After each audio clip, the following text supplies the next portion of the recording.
Hi friends, எல்லாருக்கும் price Lal. எல்லாருக்கும் happy republic டே. எல்லாரும் எப்படி இருக்கீங்க? சண்டே எப்படி போகுது? ஸோ எல்லாரும் சாப்பிட்டீங்களா? ஃப்ரெண்ட்ஸ், இன்னைக்கு வர்ஷாவை பத்தி பார்க்கலாமா? எல்லாரும் ஃப்ரீயா இருக்கீங்களா? வாங்க வர்ஷாவை பத்தி பார்க்கலாம். ஃப்ரெண்ட்ஸ், அதுக்கு முன்னாடி ஒரு சாங் ஒன்று பார்ப்போம். ஓகேங்களா? வாங்க. உமது ரத்தத்தால் என்னை மீட்டி நன்றி ஏசையா. உமது ரத்தத்தால் என்னை மீட்டீர் நன்றி ஏசையா. உந்த நண்பாலே எந்த உள்ளம் கவர்ந்தீர், இனி நான் அல்ல எல்லாம் நீரே. உந்த நண்பாலே எந்த உள்ளம் கவர்ந்தீர், இனி நான் அல்ல எல்லாம் நீரே. என் நேசர் நீ தானையா, நேசிக்கின்றேன் உம்மை தானையா. என் நேசர் நீ தானையா, நேசிக்கின்றேன் உம்மை தானையா. துன்பமோ துயரமோ வேதனையோ உம்மை விட்டு பிரிக்காதையா. துன்பமோ துயரமோ வேதனையோ உம்மை விட்டு பிரிப்பதில்லை. உயிருள்ளவரை உம்மை தான் நேசிப்பேன், வேறு எதற்கும் நான் அடிமைப்படேன். உயிருள்ளவரை உம்மை தான் நேசிப்பேன், வேறு எதற்கும் நான் அடிமைப்படேன்.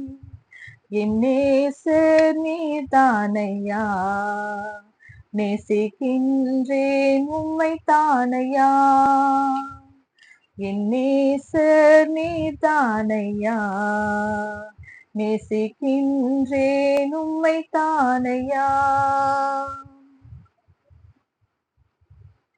எனது ஆன்மா உம்மை நினைத்து என்னாலும் ஏங்குதையா. எனது ஆன்மா உம்மை நினைத்து என்னாலும் ஏங்குதையா. எந்தன் படுக்கையிலும் உம்மை நினைக்கின்றேன், நடுராவிலும் தியானிக்கிறேன். எந்தன் படுக்கையிலும் உம்மை நினைக்கின்றேன், நடுராவிலும் தியானிக்கிறேன். என் நேசர் நீ தானையா, நேசிக்கின்றேன் உம்மை தானையா.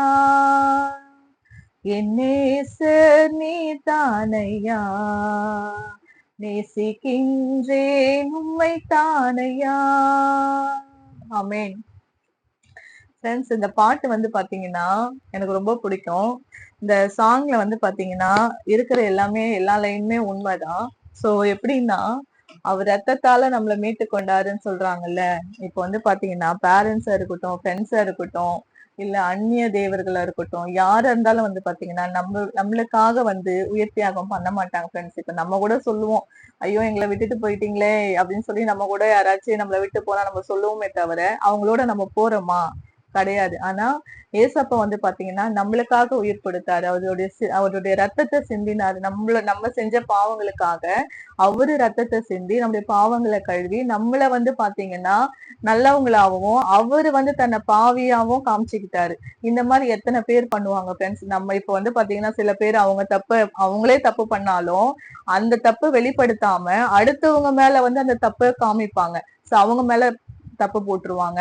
இல்ல என்ன பண்ணுவாங்க, அவங்க செஞ்சதை ஒத்துக்கவே மாட்டாங்க. நீங்க பண்ணதுதான் தப்பு அப்படின்னு சொல்லுவாங்க. இப்ப நம்மளே கூட பாத்தீங்கன்னா நம்ம வீட்டுல யாராச்சும் தப்பு பண்ணா கூட நம்ம அதை சொல்ல மாட்டோம்.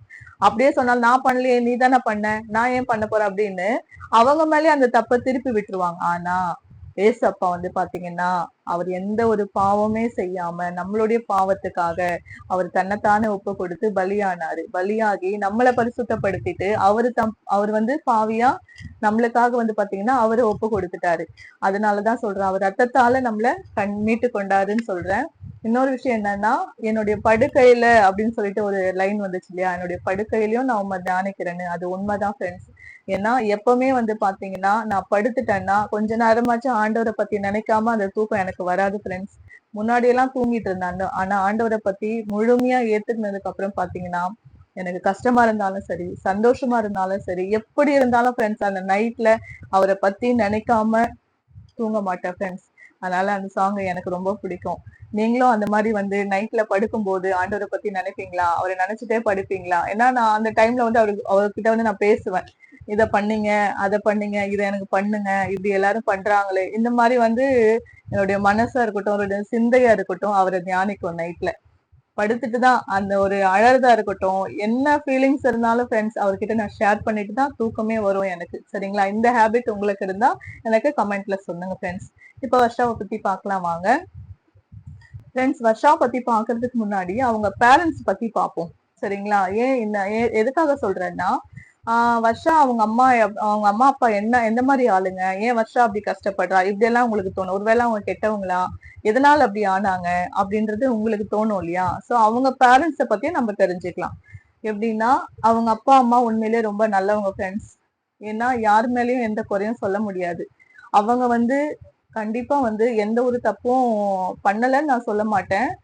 ஆனா அவங்க ரொம்ப நல்லவங்க தான். அவங்களுடைய சுச்சுவேஷன், அவங்களுடைய சூழ்நிலை தான் அவங்கள வந்து இந்த மாதிரி எல்லாம் மாத்திடுச்சு. சரிங்களா? அப்படி அவங்களுக்கு என்ன சூழ்நிலை வந்திருந்தாலும், அவங்க எந்த மாதிரியான சுச்சுவேஷன்ல இருந்தாலும், அவங்க வந்து குழந்தைங்களுடைய லைஃப்ல வந்து கேர் எடுத்திருந்திருக்கணும் ஃப்ரெண்ட்ஸ். அது ஒண்ணு அவங்க மேல மிஸ்டேக்ஸ் இருக்கு. சரிங்களா? எப்படின்னு சொல்றேன்னா, அவங்க அப்பா வந்து பாத்தீங்கன்னா, ட்ரிங்க்ஸ் சாப்பிடுவாங்க. அது எப்போ அப்படின்னா, அவங்களுக்கு வந்து மேரேஜ் ஆனதுக்கு அப்புறமும் சரி, மேரேஜ்க்கு முன்னாடியும் சரி, ட்ரிங்க்ஸ் சாப்பிடுற ஹேபிட் கிடையாது ஃப்ரெண்ட்ஸ். அவங்களுக்கு மேரேஜ் ஆகி குழந்தைங்க பொறந்ததுக்கு அப்புறம் கூட அவங்களுக்கு வந்து ட்ரிங்க்ஸ் பழக்கம் கிடையாது. சரிங்களா? அவங்களுக்கு 3 குழந்தைங்க பிறந்து அவங்க கொஞ்சம் பெருசானதுக்கு அப்புறம் வந்து பாத்தீங்கன்னா, அவங்க வீடு வந்து பாத்தீங்கன்னா, முன்னாடி கிராமத்துல எல்லாம் வந்து பாத்தீங்கன்னா, அந்த ஓலை வீடு மாரி இருக்கும் இல்லையா? அந்த தூளக்கட்டு வீடுன்னு சொல்லுவாங்க. 2 திண்ணை வச்சு, அந்த கொம்பெல்லாம் வச்சு, வைக்கல் போட்டு அந்த மாதிரி எல்லாம் பண்ணி வீடு இருக்கும் இல்லையா? அந்த மாதிரி வீடு அவங்க ஊர்ல இருக்கு. திடீர்னு ஒரு நாள் என்னாச்சுன்னா, ஈவினிங் டைம்ல அவங்க கிராமத்துல எல்லாம் வெளியில அடுப்பு வச்சு சமைப்பாங்க. அந்த டைம்ல எல்லாம் அவ்வளவு கரண்ட் இருக்காது. அப்பப்ப கரண்ட் ஆஃப் பண்ணுவாங்க. சோ அந்த மாதிரி இருக்கும்போது விளக்கு வச்சிருப்பாங்க ஃப்ரெண்ட்ஸ். விளக்கு வந்து பாத்தீங்கன்னா, கிருஷ்ணால ஊத்திட்டு, அத திரி மாதிரி போட்டு விளக்கு வச்சிருப்பாங்க. சோ அந்த மாதிரி விளக்கு வச்சுட்டு வெளியில சமைக்கும் போது அன்எக்ஸ்பெக்டடா எப்படி நெருப்பு வந்துச்சுன்னு எனக்கு தெரியாது ஃப்ரெண்ட்ஸ். அது வந்து பாத்தீங்கன்னா அவங்க வீடு மொத்தம் எரிஞ்சிருச்சு ஃப்ரெண்ட்ஸ். வர்ஷாவுடைய வீடு பாத்தீங்கன்னா ஃபுல்லா எரிஞ்சிருச்சு. அவங்க அம்மா மட்டும்தான் இருந்தாங்க. அம்மாவும் வர்ஷாவும் மட்டும்தான் இருந்தாங்க. அப்போ அவங்களால எதுவுமே பண்ண முடியாது. வர்ஷா அவங்க அம்மாவும் பாத்தீங்கன்னா ரொம்ப சின்ன பொண்ணுதான். அவங்களுக்கு வந்து சின்ன வயசுலயே மேரேஜ் ஆயிடுச்சு ஃப்ரெண்ட்ஸ். அதனால அவங்களுக்கும் அந்த அளவுக்கு வந்து தெளிவு கிடையாது. அந்த அளவுக்கு நல்லது கெட்டது அவங்களுக்கு தெரியாது. சோ கிராமம்னாலே உங்களுக்கு தெரியும் இல்லையா? இன்னும் சின்ன பொண்ணுன்னும் போது இன்னும் எப்படி இருப்பாங்க? சோ அவங்களுக்கும் அந்த அளவுக்கு நாலேஜ் கிடையாது ஃப்ரெண்ட்ஸ்.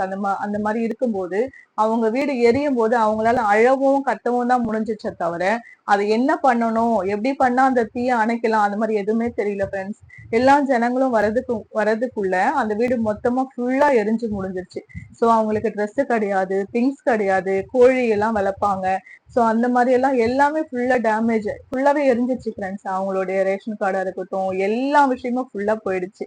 அப்போ அவங்களுக்கு வந்து பாத்தீங்கன்னா, நம்மளுக்கு வந்து பாத்தீங்கன்னா, இப்ப யாருக்காச்சும் ஏதாச்சும் பிரச்சனை, இல்ல யாருக்காச்சும் வீடு இடிஞ்சிருச்சு, இல்ல வேற எதனா பிரச்சனைனா, நம்ம சோசியல் மீடியா மூலியமா அவங்களுக்கு நிறைய ஹெல்ப் போகும் இல்லையா? சோ நம்மளே ஹெல்ப் பண்ணுவோம் அவங்களுக்கு. நம்ம கண் முன்னாடி யாருக்காச்சும் அந்த மாதிரி பிரச்சனைனாலும் நம்மளால நிறைய ஹெல்ப் பண்ண முடியும்னால கொஞ்சமாச்சும் அவங்களுக்கு ஹெல்ப் பண்ணுவோம். ஆனா அந்த கிராமத்துல அந்த மாதிரி சுச்சுவேஷன்ல யாரும் வந்து ஹெல்ப் பண்ணல. பண உதவியோ, ஒரு Dress உதவியோ அந்த மாதிரி எல்லாம் யாரும் அவங்க பண்ணல. சோ அவங்களுக்கு வந்து பாத்தீங்கன்னா பொருளாதாரத்து மூலியமாவும் சரி, சாப்பாட்டுக்கும் சரி, மத்த எல்லா விஷயங்களையும் வந்து பாத்தீங்கன்னா அவங்க தொழிலா இருக்கட்டும், எல்லாமே அந்த வீடு எரிஞ்சதுனால எல்லாமே ஃபுல்லா கொலாப்ஸ் ஆயிடுச்சு. அப்போ அவங்க மறுபடியும் புதுசா ஒரு லைஃப் ஆரம்பிக்கணும், மறுபடியும் அவங்க சம்பாதிக்கணும், மறுபடியும் இழந்ததெல்லாம் எடுக்கணும் அப்படின்னும் போது அவங்க வர்ஷாவுடைய அப்பா என்ன பண்ணாங்கன்னா, அப்பதான் ட்ரிங்க்ஸ்க்கு அடிமை ஆனாங்க. சோ அப்பதான் குடிக்க ஸ்டார்ட் பண்ணாங்க. அப்ப ஸ்டார்ட் பண்ணவும் என்னாச்சுன்னா, அப்படியே கண்டினியூவா குடிக்க குடிக்க அப்படியே ஃப்ரெண்ட்ஸ் மூலியமா அப்படியே குடிக்க, சம்பாதிக்கிறதெல்லாம் குடிக்கிறது. குடிச்சாலே என்ன வரும், ஃபேமிலிக்குள்ள ப்ராப்ளம் வரும், பிரச்சனை வரும். ஸோ ஒய்ஃபை திட்டுறது, ஒய்ஃபை அடிக்கிறது, இந்த மாதிரி தான் அவங்க பண்ண ஆரம்பிச்சுட்டாங்க ஃப்ரெண்ட்ஸ். அப்புறம் அவங்களுக்குள்ள பிரச்சனை. ஸோ அவங்க அம்மா என்ன பண்ணிட்டாங்கன்னா, சின்ன பொண்ணா இருக்கும்போது அவரு அடிக்கி பயந்துட்டு, அவரு குடிச்சிட்டு வந்து டார்ச்சர் பண்றதுக்கு பயந்துட்டு அவங்க என்ன பண்ணிட்டாங்கன்னா, நிறைய வாட்டி நிறைய போராடி இருக்காங்க. சண்டை போடுறது, மறுபடியும் அவங்க அம்மா வீட்டுக்கு போறது, மறுபடியும் கோச்சிட்டு போயிட்டு மறுபடியும் வீட்டுக்கு வர்றது, மறுபடியும் கொஞ்ச நாள் இருக்கிறது, மறுபடியும் பிரச்சனை வருது.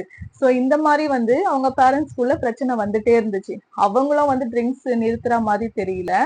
சோ இவங்களும் வந்து அவரு பண்றதுக்கெல்லாம் வந்து அவங்களாலயும் ரொம்ப எக்ஸ்ட்ரீம் போகும்போது அவங்களாலயும் தாங்க முடியாம என்ன ஆயிடுச்சுன்னா, ஒரேடியா வந்து பாத்தீங்கன்னா அவங்க ஹஸ்பண்டை விட்டுட்டு அவங்க அம்மா வீட்டுக்கு போய் செட்டில் ஆயிட்டாங்க.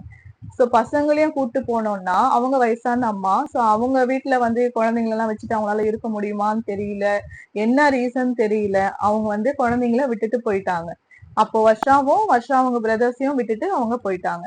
அவங்க டேடியும் என்ன பண்ணிட்டாங்கன்னா, சோ அவங்க குடிக்கிறது, அவங்க ஏதாச்சும் வேலைக்கு போறது, அதை வச்சு குடிக்கிறது, இப்படியே அவங்க லைஃப்ல அவரு பிஸி ஆயிட்டாரு. அப்போ குழந்தைங்களுடைய நிலைமை, சோ பிள்ளைங்களுடைய நிலைமை எப்படி இருந்திருக்கும் யோசிச்சு பாருங்க. அப்போ அவங்க என்ன பண்ணாங்க, வர்ஷாவும் அவங்க பிரதர்ஸும் என்ன பண்ணாங்கன்னா, அவங்க பாட்டி வீட்டுல, ஒரு நாள் சித்தப்பா வீட்டுல, ஒரு நாள் பெரியப்பா வீட்டுல அந்த மாதிரி சாப்பிட்டுக்கிறது, சோ ஒரு நாள் பாட்டி வீட்டுல சாப்பிட்டுக்கிறது, அந்த மாதிரி அவங்களே வந்து சமைச்சு சாப்பிட்டுக்கிறது, இப்படிதான் ஃப்ரெண்ட்ஸ் வர்ஷாவுடைய லைஃப் போயிட்டு இருந்தது. சோ இதுல வந்து பேரண்ட்ஸ் வந்து ரொம்ப நல்லவங்க. ஆனா காலம் வந்து அவங்கள இந்த மாதிரி மாத்திருச்சு. சோ இன்னமும் அவங்க அவங்க அப்பா வந்து பாத்தீங்கன்னா ட்ரிங்க்ஸ் சாப்பிட்டுட்டு தான் இருப்பாங்க. அவங்க மாற மாட்டாங்க. அவங்க என்னதான் குழந்தைங்க சொன்னாலும் சரி, ஒய்ஃப் சொன்னாலும் சரி, அவங்க பேரண்ட்ஸ் சொன்னாலும் சரி, அவங்க கேட்கவே மாட்டாங்க. ட்ரிங்க்ஸ் தான் அவங்களுக்கு ஃபர்ஸ்ட் ஒரு பிடிச்ச விஷயம்ன்ற மாதிரி. அவருக்கு எது எது ஃபர்ஸ்ட் கிடையாது, ட்ரிங்க்ஸ் தான் ஃபர்ஸ்ட்ன்ற மாதிரி அவரு ட்ரிங்க்ஸ் சாப்பிடுறது, அவர் ஒர்க் பாக்குறது, இந்த மாதிரி பண்ணிட்டே இருந்தாங்க. அவங்க அம்மாவும் என்ன பண்ணிட்டாங்க, இங்க வந்தா நம்மளால நிம்மதியா இருக்க முடியாது, இவங்க டார்ச்சர், இவங்க பிரச்சனை அப்படின்னு சொல்லிட்டு அவங்களும் அவங்க அம்மா வீட்டுல செட்டில் ஆயிட்டாங்க. அப்புறம் பிள்ளைங்க வந்து பாத்தீங்கன்னா கவர்மெண்ட் ஸ்கூல்ல படிக்கிறதுனால அந்த அளவுக்கு செலவு. இப்ப பிரைவேட் ஸ்கூல்ல படிச்சோம்னா ஃபீஸ் அது இதுன்னு நிறைய செலவு இருக்கும். கவர்மெண்ட் ஸ்கூல்லன்னா அந்த அளவுக்கு எந்த ஒரு செலவும் இருக்காது. அந்த மாதிரிதான் கவர்மெண்ட் ஸ்கூல்ல படிச்சவதான் வருஷம். சரிங்களா? அவங்க வேணும்னா அவங்க சித்தப்பா, அவங்க அத்தை, அவங்க படிப்புக்கு இந்த மாதிரி வந்து ஹெல்ப் பண்ணுவாங்க. இந்த மாதிரிதான் வர்ஷாவுடைய லைஃப் போச்சு. இந்த மாதிரிதான் வர்ஷாவுடைய பேரண்ட்ஸும் இருந்தாங்க. அவர் ட்ரிங்க்ஸ் சாப்பிடுறதுனால வர்ஷா வந்து ரொம்ப பயப்படுவாங்க. ஏன்னா ட்ரிங்க்ஸ் சாப்பிட்டா அடிப்பாங்க, என்ன பேசுவாங்க, நைட்ல தூங்க விட மாட்டாங்க, டார்ச்சர் பண்ணிட்டே இருப்பாங்க. இந்த மாதிரி எல்லாம் நிறைய விஷயங்கள் வந்து வர்ஷா வந்து ஃபேஸ் பண்ண வேண்டியதா ஆயிடுச்சு. அப்பவும் வந்து நம்ம படிக்கணும், சரி படிக்கணும் அப்படின்னு சொல்லிட்டு அவ ஸ்கூலுக்கு போயிட்டு அவங்க அப்பாவுடைய பிரச்சனையும் பார்த்துட்டு அதையும் ஃபேஸ் பண்ணிட்டு சோ இப்படிதான் அவளுடைய லைஃப் வந்து ரன் ஆயிட்டு இருந்துச்சு ஃப்ரெண்ட்ஸ். இன்னைக்கு வர்ஷாவை பத்தியும் அவங்க பேரண்ட்ஸ் பத்தியும் பார்த்தோம் இல்லையா? சோ மிச்ச பேலன்ஸ் வந்து நாளைக்கு பார்க்கலாம் ஃப்ரெண்ட்ஸ் வர்ஷாவை பத்தி. சரிங்களா? இப்ப ரொம்ப நேரம் ஆயிடுச்சு, உங்களையும் நான் டிஸ்டர்ப் பண்ணக்கூடாது. ஓகே ஃப்ரெண்ட்ஸ், பாய்.